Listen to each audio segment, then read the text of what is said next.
சோலமி நெஞ்சங்களை நான் உங்களுடன் father cruise. இந்த வாரம் குருத்து ஞாயிறு நம்ம சிறப்பிக்கின்றோம். புனித வாரத்தின் முதல் நாளுக்குள்ள நுழைகிறோம். நீயாக நான் மாற வேண்டும் அப்படின்னு ஒரு பாடல் இருக்கு. இன்றைய நாளிலே நான் யாராக மாற வேண்டும் என்றால் கழுதையாக மாற வேண்டும் என்று நான் ஆசைப்படுகின்றேன். இறைவனை சுமக்கக்கூடிய கழுதையாக. அந்த இறைவனை சுமக்கக்கூடிய கழுதையாக மாறுவதற்கு ஒருத்தர் துணையாக இருந்தார். யார் தெரியுமா? அந்த கழுதையின் முதலாளி. அவர் இறைவனோடு தன்னை இணைத்து கொண்ட காரணத்தினால் அந்த கழுதையை இறைவனுக்கு கொடுத்து விட்டார். கடவுள் இந்த உலகத்தை படைக்கிறப்ப ஒரு சின்ன கற்பனையாக கொஞ்சம் யோசித்து பார்ப்போம். மீனை படைச்சாலும் மீனை படைக்கிறப்ப கடல்கிட்ட கேட்டார், மீனை படைக்கவா அப்படின்னு. மரங்களை படைக்கின்ற பொழுது நிலத்திட்ட கேட்டுக்கார், மரங்களை படைக்கவா என்று. மனிதர்களை படைக்கின்ற பொழுது யாரிடம் பேசி இருப்பார் என்று நமக்கு சற்று எண்ணம் ஏற்படுகிறது. அவர் தன்னிடமே பேசிக்கொண்டாராம். ஏனென்றால் நாம் இறைவனுடைய சாயலாக இருக்கின்றோம். மீனை கடலிடமிருந்து எடுத்து விட்டால் மீன் இறந்துவிடும். அதே போல மரத்தை நிலத்திடமிருந்து பிடுங்கி விட்டால் மரமும் இறந்துவிடும். அதுபோல மனிதனை கடவுளிடமிருந்து பிரித்து விட்டால் அவனுடைய ஆன்மா அழிந்துவிடும். ஆன்மாவை நாம் காப்பாற்றிக் கொள்ள வேண்டும் என்றால் கடவுளோடு தொடர்பு இருக்க வேண்டும். அந்த கழுதையின் முதலாளி இருக்கான் பார்த்தீங்களா, கடவுளோடு ஒரே நிமிடத்தில் இது ஆண்டவருக்கு தேவைப்பட்டது என்று கேட்டவுடன் யார் ஆண்டவர் என்று அவன் கேட்கவில்லை, உடனடியாக கொடுத்து விட்டான். கழுதை தானே, கொடுக்கறதுக்கு என்ன அப்படின்னு நம்மளுக்கு என்ன தோணும். ஆனால் 2000 ஆண்டுகளுக்கு முன்பு கழுதையினுடைய மகிமை, அதனோட வேல்யூ, மார்க்கெட் வேல்யூன்னு சொல்லுவாங்க பார்த்தீங்களா, கழுதைக்கு ரொம்ப அதிகம். ஏனென்றால் அது ஒரு காராக பயன்படுத்தப்பட்டது, ஒரு லாரியாக, ட்ரக்காக பயன்படுத்தப்பட்டது.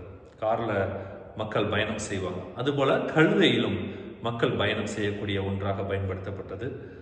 லாரியில் பொருட்களை ஏற்றி செல்வோம். அதுபோல் பொதி சுமக்கக்கூடிய ஒரு ட்ரக்காக கழுதை பயன்படுத்தப்பட்டது. அதனால் அந்த மார்க்கெட் வேல்யூ கழுதைக்கு அதிகம். அதனால் யாருமே எளிதாக கொடுக்க மாட்டார்கள். அப்படிப்பட்ட கழுதையை ஆண்டவருக்கு தேவைப்பட்டது என்று சொன்ன உடனே தன்னோடு இறைவனை நான் இணைத்துக் கொள்ள வேண்டும் என்று எண்ணி அந்த கழுதையை அவன் கொடுத்தான். அன்புக்குரியவர்களே, இந்த தவக்காலம் பல நாட்கள் நாம் பயணம் செஞ்சிருக்கோம். இந்த வாரம் ரொம்ப முக்கியமான வாரம். இதில் ஆண்டவரோடு நம்ம இணைத்துக் கொள்ள வேண்டும். அதுதான் பாடுகள். அந்த பாடுகளுக்கு பின்பு, அந்த வேதனைக்கு பின்பு மிகப்பெரிய வெற்றி இருக்கிறது, உயிர்ப்பு அனுபவம் இருக்கிறது.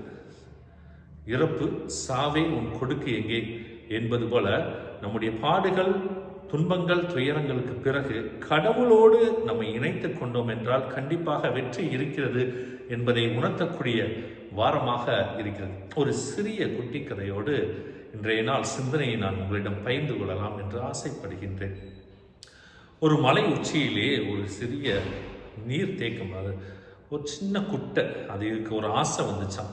நான் கடலில் போய் கலக்கணும், கடலோடு கலக்கிறப்ப தான் எனக்கு ஒரு சந்தோஷம் இருக்குது அப்படின்னு.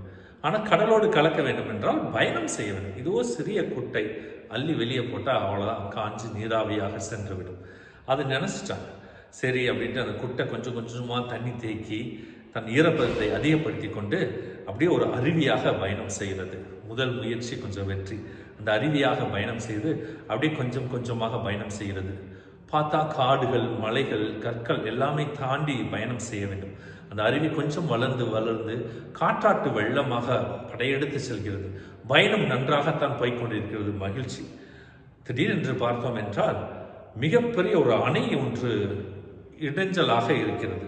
ஐயோ, இதை கடந்து எப்படி நான் பயணம் செய்கிறது, பரவாயில்லை அப்படின்ட்டு பல ஆண்டுகளாக தண்ணீர் தேங்கி தேங்கி அணையின் மேற்பரப்பில் அணை நிரம்பி வழிந்து பயணம் செய்கிறது. மகிழ்ச்சியாக பயணம் செய்கின்ற பொழுது கடலுக்கும் அந்த அருவி பயணம் செய்கின்ற நேரம் கொஞ்ச நேரம் தான் இருக்குது. கொஞ்சம் காலத்தில் கடலில் கலந்து விடுவோம்.